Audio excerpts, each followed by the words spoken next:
যুক্তরাষ্ট্রের ক্যালিফোর্নিয়ার কোচেলা ভ্যালির মরুভূমিতে গড়ে উঠেছে এক অদ্ভুত ভূখণ্ড, স্লোজামাস্তান। এটি কোনো স্বীকৃত রাষ্ট্র নয়, বরং এক ধরনের মাইক্রোনেশন বা স্বঘোষিত ক্ষুদ্র রাষ্ট্র। যুক্তরাজ্য ভিত্তিক সংবাদ মাধ্যম বিবিসির এক প্রতিবেদনে বলা হয়েছে, ইতোমধ্যে 25,000-এরও বেশি মানুষ নিজেদের এই ভূখণ্ডের নাগরিক হিসেবে নিবন্ধন করেছেন।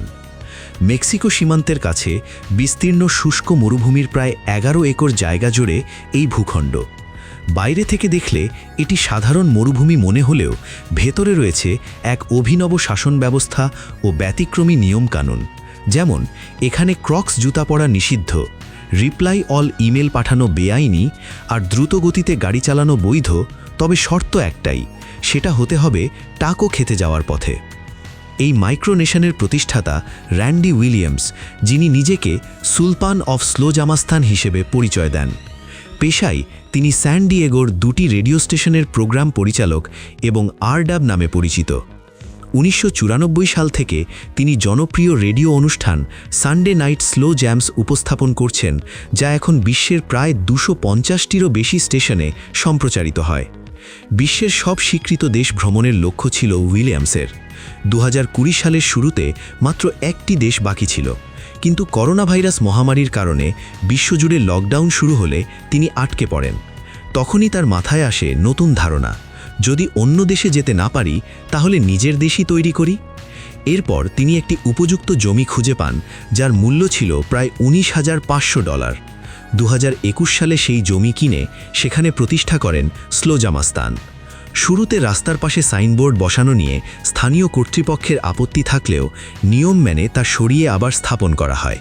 ক্রমে সেখানে সীমান্ত চেকপোস্ট, পতাকা, পাসপোর্ট, এমনকি নিজস্ব মুদ্রাও চালু করা হয়।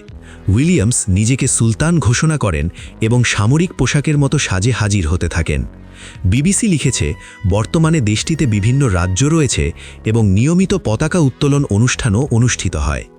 এই দেশে নাগরিকত্ব নেওয়া সম্পূর্ণ বিনামূল্যে, তবে বিভিন্ন পদবি বা উপাধি নিতে চাইলে নির্দিষ্ট ফি দিতে হয়। বর্তমানে 120টি দেশের মানুষ স্লোজামাস্তানের নাগরিক হয়েছেন, যার সংখ্যা কিছু স্বীকৃত দেশের জনসংখ্যার চেয়েও বেশি। অনেকেই মজার ছলে বা কৌতূহল বশত এতে যুক্ত হলেও কারো কাছে এটি বাস্তব জীবনের চাপ ও রাজনৈতিক বিভাজন থেকে মুক্তির উপায়। সামাজিক যোগাযোগ মাধ্যমে দেশটির কার্যক্রম ব্যাপক জনপ্রিয়তা পেয়েছে। বিশ্বজুড়ে এমন শত শত মাইক্রোনেশন রয়েছে। 2027 সালে স্লোজামাস্তান আয়োজন করতে যাচ্ছে মাইক্রোকন নামের একটি আন্তর্জাতিক সম্মেলন, যেখানে বিভিন্ন স্বঘোষিত রাষ্ট্রের প্রতিনিধিরা অংশ নেবেন।